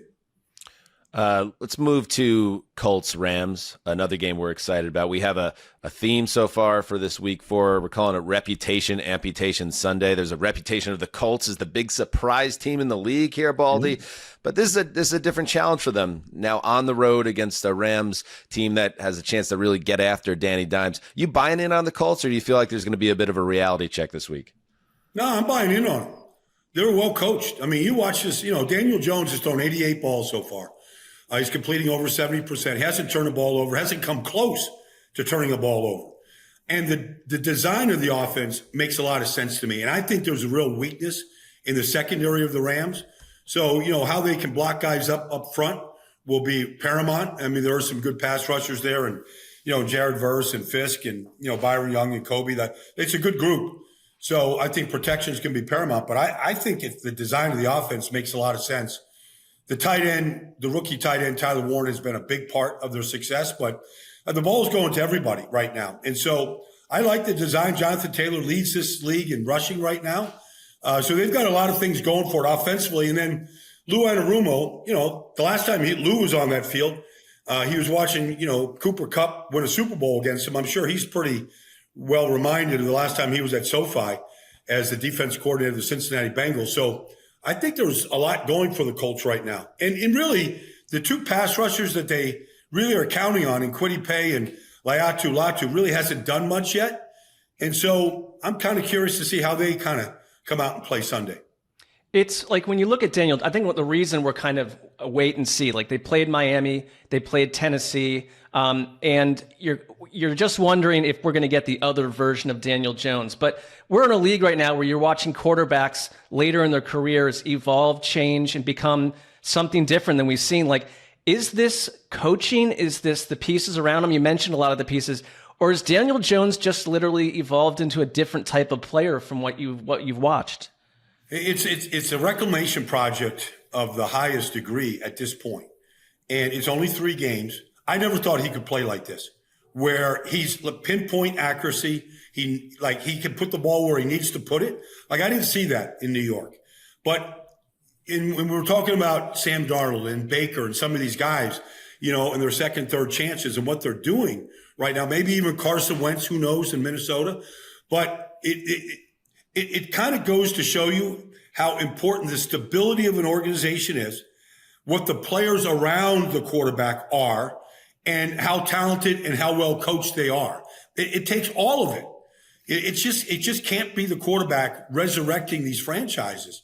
And so I think it's a reminder of how important it is to build the team around your quarterback and give them stability where there isn't this constant turnover like there was in New York, a bad offense line, new GM, new coach. I mean, all the stuff that Daniel Jones went through. It seems like he's in a stable place. At least right now, it feels stable. Yeah, I see it, Baldy. I'm a Jets fan. You see what happened to Sam Darnold there, and now what Kevin O'Connell was able to do with him, and now what he's doing in Seattle. I wonder if KOC thinks about, damn, I had Danny Dimes in my building. I could have had him with the rookie, and now instead I'm trying to fix Carson Wentz. Makes you think. Insider calls are brought to you by Nationwide. For your insurance and financial needs, Nationwide is on your side. Hey, can we ask you about the Texans? I mean, they're a tough watch, Baldy. They're a tough watch right now. What's wrong with the Texans? What's wrong? 0-3. Well, I mean, it's a lot of the same issues that they had last year with a different offensive coordinator and Bobby Slowick, a different offensive line coach. It's the same issues. I mean, I don't know how you let Laramie Tunsil out of your building. I just don't know. Like, why would you trade that guy? Like, even Adam Peters is still wondering how Houston did that. I know he had penalties last year, but he's a great player. And look, you can put Ariante Ursary out there. Like, I think he's going to be a good player, but he's not right now. Like, he handed. So, the penalties, the sacks, the pressure, maybe Nick Chubb is it. Maybe he isn't. But there's not many good pieces around him outside of Nico Collins right now. And so he can't do it all right now. And so it's just been from his offensive rookie of the year where he had real stability. He had a good offensive line. He had a good running game. He had Tank Dell and he had, different receivers to go to. I feel like it's all dwindled right now. And you could tell me Laken Tomlinson's an upgrade at left guard. I don't believe it is. I know he doesn't get hurt and he plays, but he's not a great player. So they're struggling up front, and that's where it starts. And so you can put a new offense coordinator, new offensive line coach in right now. He's getting hit way too much right now. Is it, because it raises the question. DeMeco Ryans is beloved in Houston, and he is the reason their defense is a nasty operation. But this is an offense that scored 38 points. Does it start to swirl into this is what happens when you hire a defensive-minded coach, and on the offensive side of the ball, your young quarterback isn't nestled and protected the way that a Sean McVay would be in your ear all the time. You're on your second coordinator, and it's looking very chaotic, and the quarterback is devolving. Like, does it raise the question of hiring an offensive-minded coach or a defensive-minded head coach? No, I don't think so. Only because ultimately, when DeMeco stands in front of the team, he's got to talk to all 53 players and practice squad players in the organization. When they lose a tough game, he's got to get everybody. He's got to rally the whole troops, regardless of your offense or defense. It's up to the organization to build the team around the quarterback. They recognize the talent that CJ is, but I don't think they've done a good job of building around him right now, regardless of what side of the ball DeMeco Ryans comes from. There's other defensive coordinators, and Dan Quinn is a defensive coordinator, and they've won a lot of games with him with a rookie quarterback, but they've done a good job of building around Jaden Daniels. You see Marcus Mariota go in there last week. I haven't seen Marcus play like that in years. And they run for 200 yards against the Raiders. Like, they're a better team around the quarterback than they were a year ago. And so we'll see what, McLaurin looks like. But that's an organizational failure to me at this point right now in Houston. Yeah, I feel it's a little weird. It's a different situation because sometimes you have the young quarterback and you never get it figured out for him. And then he goes somewhere else and finds success. Houston immediately gave Stroud structure and then kind of squandered it seemingly. That's very tough. All right, last one. You got to check out Baldy's breakdowns on Twitter, and I love the one you had on the DT for the Panthers, Derek Brown, the weekly feature of the quote frisbee toss you call. Can you throw that up there, Justin? You called it this weekly segment of Derek Brown, All where right. he takes grown men and he throws them like they're frisbees. Like this is Chris Lindstrom that he's going up against. He's getting doubled. Lindstrom's a hell of a player, Pro Bowl guard. But when it's time to go make the play on Bijan, see ya, frisbee toss, Derek Brown. Like he's just different. Nobody wants to be at the end of the Derek Brown body toss. I guess my question as a follow-up on that, Baldy, is you played many years in the trenches in the NFL. You ever get frisbee tossed? And if it did happen, did you feel like the same man when it was over? Like, tell me about like the machismo of life in the NFL when something like that happens. Well, I mean, I did play with Reggie White, and I did play against Reggie White.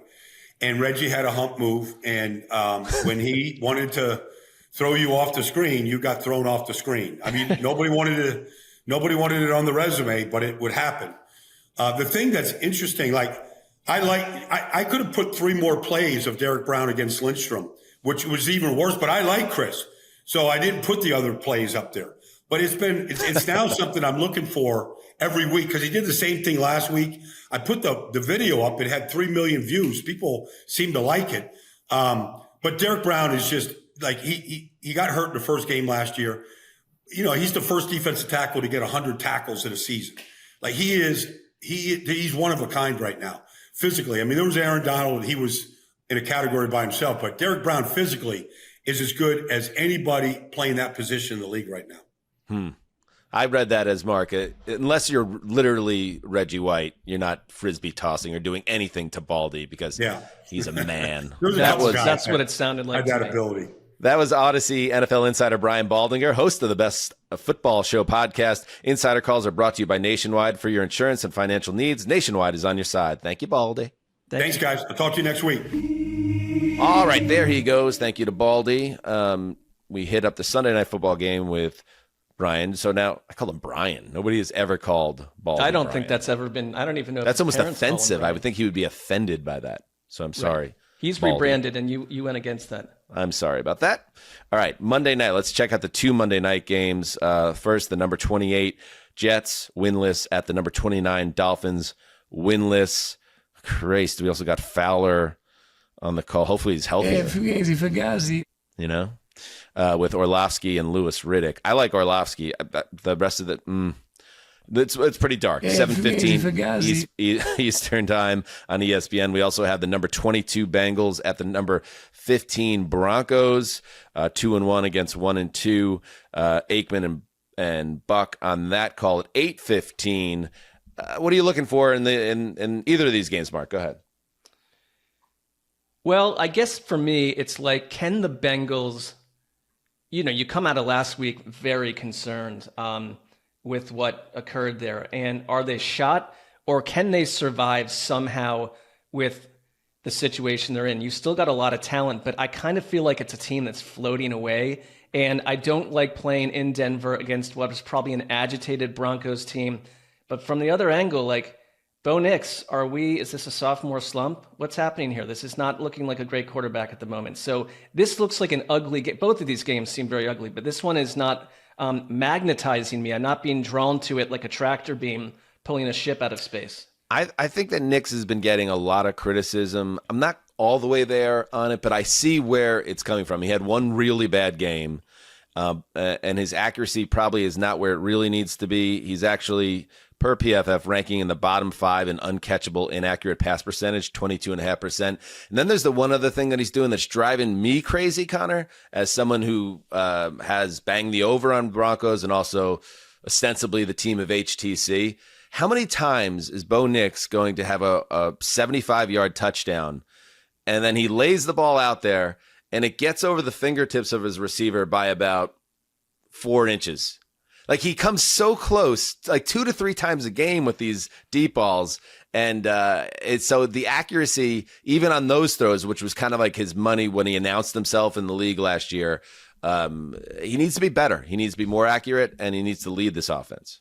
I think those one of those things that just gets honed over time, though. I mean, we saw that even with Patrick Mahomes and Tyquan Thornton over the matter of a couple downs in the Giants game. And I do wonder if it's just a matter of like, hey, let's just give this. I mean, Sean Payton said it the other day, just keep shooting those shots. There's nothing mechanical I'm seeing that concerns me on any of these throws. And that would be the issue, right? If he's not having his plant foot down, if he's trying to do something ridiculous that he picked up in the offseason, some sort of bad habit, I think it's there. Tracking a deep ball is such a hard thing to do in the NFL for a wide receiver. And I think it's one of those things that just, it'll come. By the way, I don't know. Maybe he'll throw them into this game. Jake Browning, he was not as bad as he was last week. He is a guy that can move the team. He has obviously great receivers to throw to. But I will pay each of you $1,000 if he does not throw a pick six in this game. That's my promise to you. Wow. $1,000. Well, now I've got something to watch in this game. Yeah. The other game, the only thing really to keep an eye on with the Jets and Dolphins is, does Mike McDaniel, is he fired on Tuesday morning? If they can't beat the Jets at home, I don't even know if Justin Fields is playing, at least trending that way now. He's back to practicing for the Jets. He hasn't exited the concussion protocol.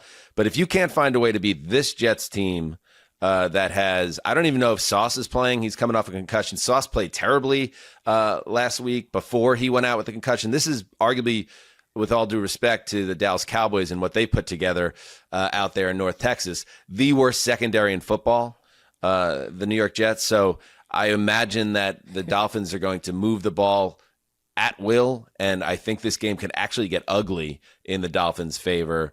The Jets just have a lot of problems on defense. I like, by the way, that you say, with all due respect to the Cowboys, noting that they're the worst secondary in football. It's like, right. They've really built something out there.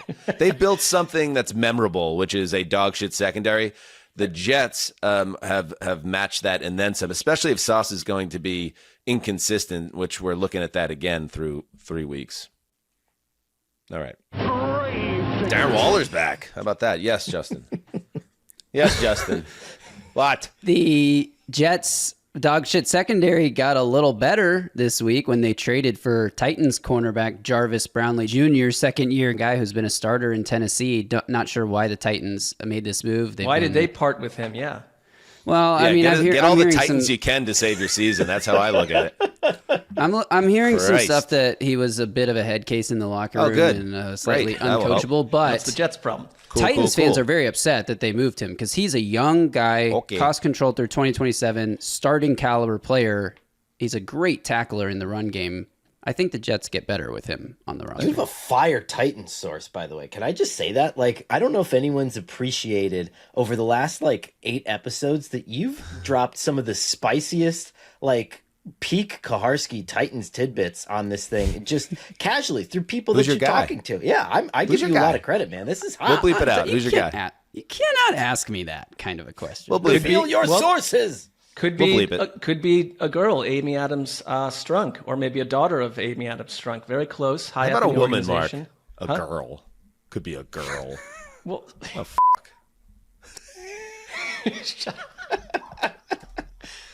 What do you get? You a sex addiction? You got a problem with sex? Could be a girl. I am saying they're equal. It could be. Maybe it's a girl. That's a secret sauce. No, we assume that a source is male, and I think that's incorrect thinking. She's a pretty girl who keeps secrets.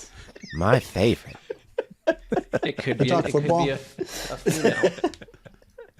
All right, let's head over to the other ones. And a reminder, don't get mad at us that your team's in this segment. This is your situation. Stick your little comments in your pocket. If they play better, they'll move up in the show. Let's dig into it. 90 seconds. Put it on the clock. There, Gravy, for each game, starting with the number 31. Oh, boy. Number 31 Saints at number 2 Bills in Orchard Park. Slaughter, Catalan, CD, and McCourty on the call. All right. I mean, my only concern on this one, Connor, let's start here. I have Josh Allen in fantasy. This is a game that could be a 4-score game by halftime, and everybody's in mothballs till week 5. That's true. That is a concern that we're going to see Mitch Trubisky action on this one. But I'm wondering also, is it Tyler Shuck time? Because we've had a lot of the wagons circling in New Orleans. Kellen Moore being asked a lot about whether he's ready to change quarterbacks or not. I think Spencer Rattler's actually been part of the solution and not part of the problem there. I know that's a pet project of mine, and I keep going off about him. But I think that with one more kind of demolishing loss, we're looking not only at Kellen Moore's inability to put a game plan together to just play close against elite defenses, but maybe his hand gets forced at the quarterback position. Ellen Moore. Ellen Moore. I mean, Rattler, 2 games in a row before last week's destruction, had a chance to carve out game-winning drives. He's 0-9 as a starter, but I am with you where I don't think he is the key problem, but they don't have a genuine NFL starting quarterback. So Ellen Moore has been put into a tough spot. This is also a defense. Ellen Moore. This is a defense giving up the league's 4th highest passer rating, and they played Sam Darnold, Brock Purdy, and Kyler Murray. So, destruction. Bills are impossible to game plan against. They don't have a superstar X receiver, but they got all these tight ends. They could all do different things. You got Allen being a freak. And the running game has been awesome.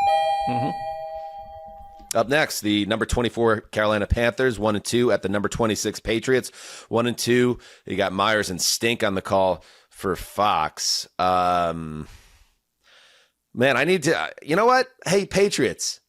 I don't want to, all summer I get told what your new team you're going to be.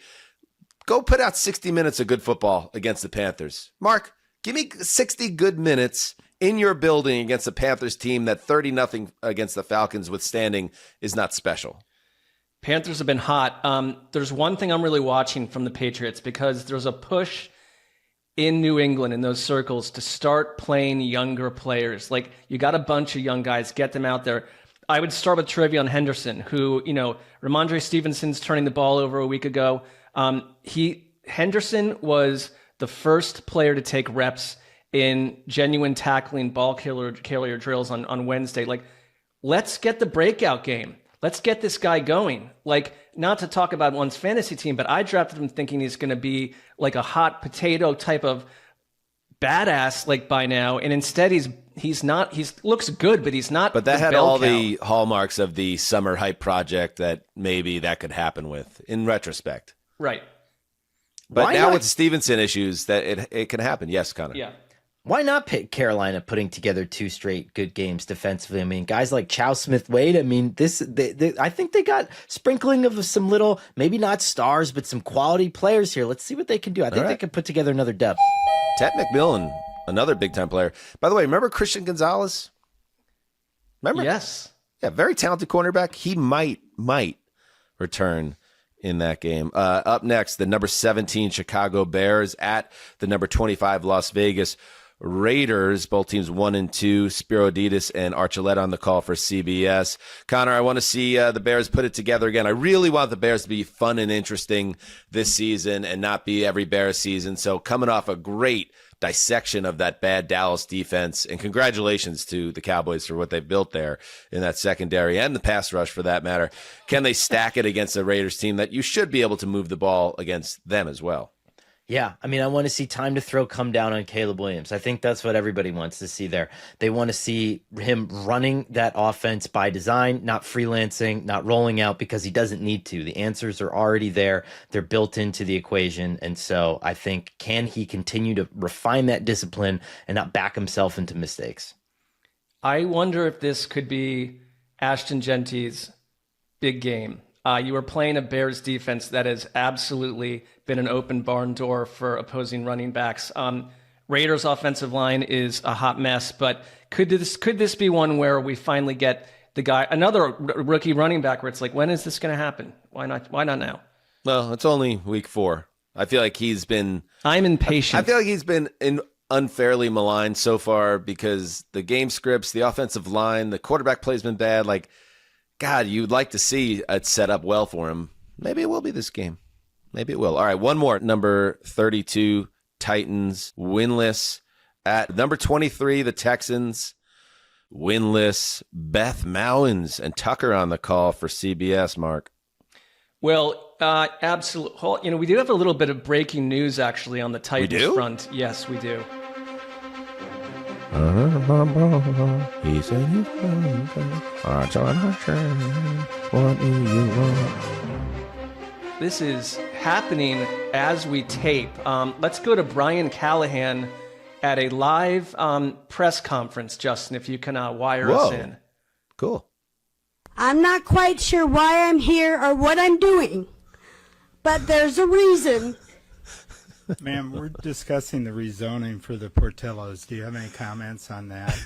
For what? We're discussing the rezoning on 53rd for... Well, I live on 63rd.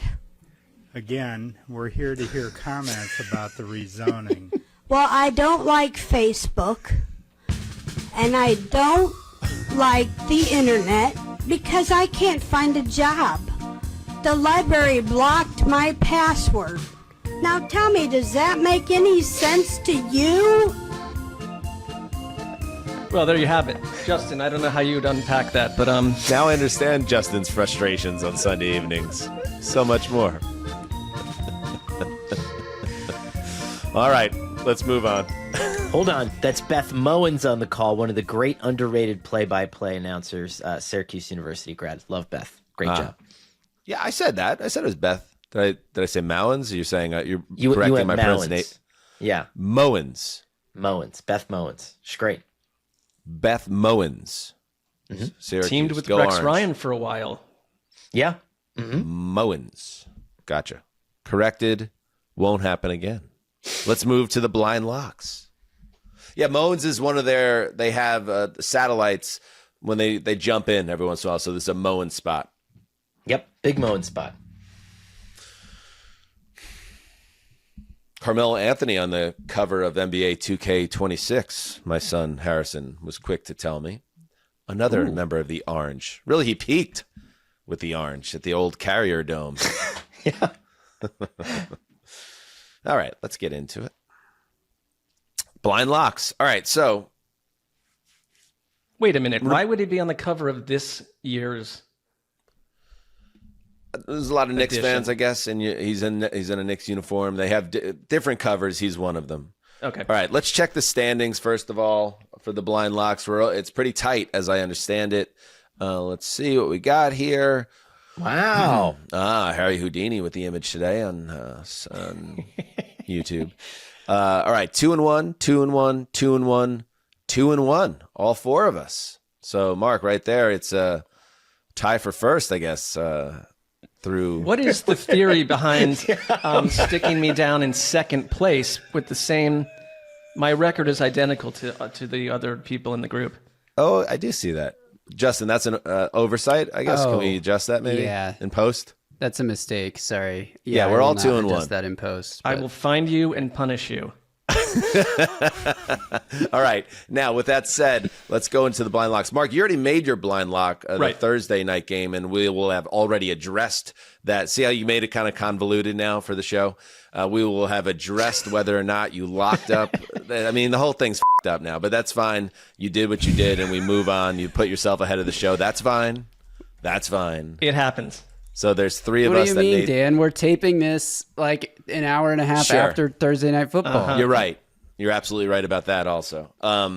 So let's make, and again, a reminder, blind locks, we don't know the spreads. So we're going to make our picks. And if we go, my rule change, which is just an outrageously successful rule change. Now it went from +7 or -7 to -5. So if you pick a favorite that's favored by 5, you have to cover 10, 6, 12, 7, you got to cover 14. So beware if you want to cherry pick, unless you're leaning into that sort of thing. All right, Connor, and I'll get us just going. say this particular week, there are a few landmines. Maybe you weren't expecting that line to be what it is. Just saying. All right, I'll be aware, Justin. Thanks. The next Hitchcock, a master of suspense, Justin Graver. Thank you. Thank you. Oh boy. Give me the 49ers over the Jags. I think that's where I'm going. 49ers, Jags. You know, it's funny. I'm not going to take this game, but per the mirror rule, I have the Bills Saints spread has to be insane. Yeah. Like you got to win by. In our game, the Bills would have to win probably by around what, like 25 or 30 points, right? I think it's got to be like 13-14 or something. I don't know. Right. So I'm not going to do that, but they certainly are going to win that game. Give me. I know this is going to be pushing back at some of the narrative on the show, but give me the Rams. I think they're gonna hold court at home against the Colts, and it doesn't mean I'm out on the Colts, but I think the Colts kind of get brought down to earth a little bit in this game, and I think Dimes struggles to thrive the way he has, and even Taylor with that coaching staff, they slow down the running game and really take the Colts out of their comfort zone for the first time, the first team that can do it. Give me the Rams as a lock. How about you, Justin? I was between the Niners and the Rams, and now that you guys have done it, I know we can lock bro it up and stuff, but for the sake of fun competition, I want to go somewhere else. So I think I'm going to pivot to the Lions over the Browns, fully anticipating that whatever the spread is, that I actually don't remember what it is, but I am anticipating it will double for me. But right. I think that's going to be a well. That's certainly going to be more than -5. Why don't we have some fun with this one before you reveal it? I'm going to guess that you're going to have to end up covering people. I think the Desert's they're smart. They know the Browns play good defense, but I think you're going to have to cover 14 points there. That's what I think. I think it might be more. Yeah. Maybe like 18 or 20. Okay. And what about the Bills? Well, let's see. All right, let's fly it up. Oh, dude. The Lions have got -10, laying 10 points. You got to win by 20. Yeah. That's going to be a toughie. 3 touchdowns? Come on, they can do that. The Bills are favored by 15.5. God, we would have had to cover by 31 in our game. All right, so we avoided that mine land. Is everybody safe? Let's see. 3.5. The Rams are laying 3.5 of wood. The Niners also 3.5. Okay, there you go. Quick and comment Mark's on already those been two decided, also. so totally disconnected from the segment, but that's fine. For you two, I think you both have an advantageous position here with those teams traveling pretty far to the West Coast to play. So that's just something to watch. The sluggishness, the fourth quarter energy. Yeah. Thank you very much. Thank you very much on that, Justin. Hey, last thing before we go. I had something. I've been talking to Justin about this since our last show. Holiday Touchdown, the sequel of the Buffalo Bills. I can't get this out of my head. It's one of those things that just parks itself in your your right cortex of your brain or your right quadrant of your brain. It just won't go away. Is it left or right? I don't know. But anyway, it's parked there. The poster, the tagline, right? Right. Fly it up, Justin. This tagline. The tagline. Wait, where are you going with the... Wait, what? Uh-oh. What are we doing here?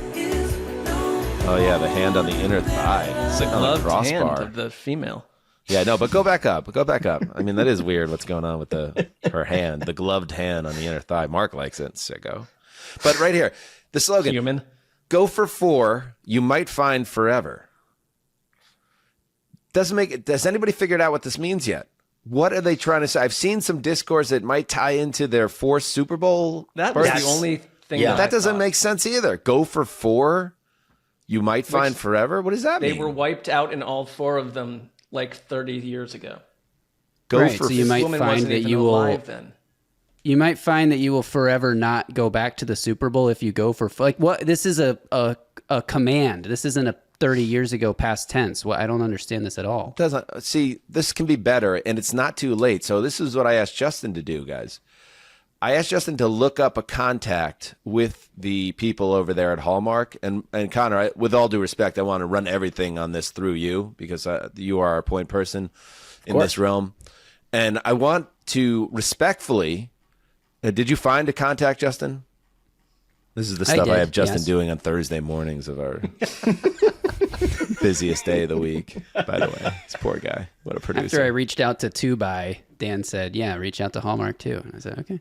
Yeah, hit him up, and we want to find a contact, and we would like crowdsourcing this with our listeners, a alternate slogan to put on their posters. Once they start rolling this thing out in earnest, not just on social media, but on billboards and on the side of city buses, let's help them have a better slogan for this movie. Does that make sense, Connor? Are you comfortable with this, like helping them in terms of marketing the film? So I've been on the Hallmark Reddit for a little while and just sort of reading the tea leaves on this one, and arrows up all over the board. One little detail that I unearthed about the film is that all the waitresses and bartenders are actually the staff of Bar Bill in Buffalo. And if you know anything about Buffalo wings, Anchor Bar sucks, and Bar Bill, 9/11 Tavern, there's a couple really good places. Say the 9/11 Tavern? Yeah. Is it Sean McDermott opened that place? Yeah. So they're really sourcing the locals. They know the good spots. I feel like this is going to be uniquely Buffalo. And so I feel great about it, to the point where the slogan doesn't bother me as much, because they always come full circle, right? They always bring the magic. And I think we got to give them the benefit of the doubt here. Oh, okay. See, I was thinking we could be involved with the process and it would be exciting. I mean, do we have I your would love permission to dig in. try? Yeah, I'll dig in. I'm happy to dig in. Yeah. So if you the listener have an idea for what the slogan should be for this film, and we don't want bits, no jokes. We want actual slogan ideas for Holiday Touchdown. Think something, a love story connecting to the Buffalo Bills and the lore, and hashtag it. What should we hashtag it, Justin? Maybe we'll do this via Twitter. I don't know. Hashtags are kind of dead, but just for fun, hashtag. Well, it still searches. Holiday. I know they're dead in terms of the popularity, but if it helps us kind of sort, right? Holiday redo. Yeah, maybe How like about holiday redo? Yeah, something that nobody else will have made a hashtag for. So when we search it, it's definitely ours. A little bit like HTC holiday redo, so that it's definitely HTC holiday redo. All right. Tag your posts with your idea for what the slogan should be, and then we'll take maybe 5 or 6 or 10 or 12. And send them along to the contact that Justin dug up. And we're going to help them fix this poster for this film. Because otherwise, as Connor said, we're over the moon about it. We can't wait to do it. We're going to do a live watch on Patreon in December. But if we can do something to just, as football fans, give the product a little more authenticity in terms of the slogan, we're going to try.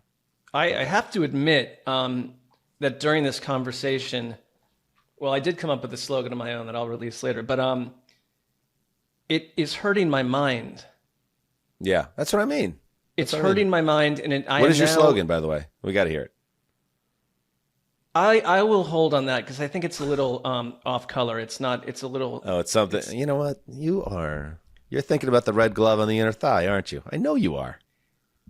That's exactly what you're thinking about. I am genuinely agitated at the slogan that they've created, and I think it's a little bit thumbing your nose. You have a problem with sex? Sex? You're addicted to sex? A sex addiction? It's thumbing your nose at the loyal Hallmark viewers out there. Connor may be aside if he's on board with it, but I mentally am annoyed by it, and that's where I'm gonna. Yeah, we're gonna try to fix it. All right. Thank you to everybody for your support of the show. Remember our subscriber goal. We're trying to get to 25K, so bang that, smash it if you haven't yet. The subscribe button on YouTube. And we'll be back on Sunday with a full recap of all the games we just previewed and go over to the Patreon for the draft. This is going to be a good draft week because there's a lot of fun stuff to break down. So check that out at patreon.com/heedthecall. Till next time, do what you must. Heed the call.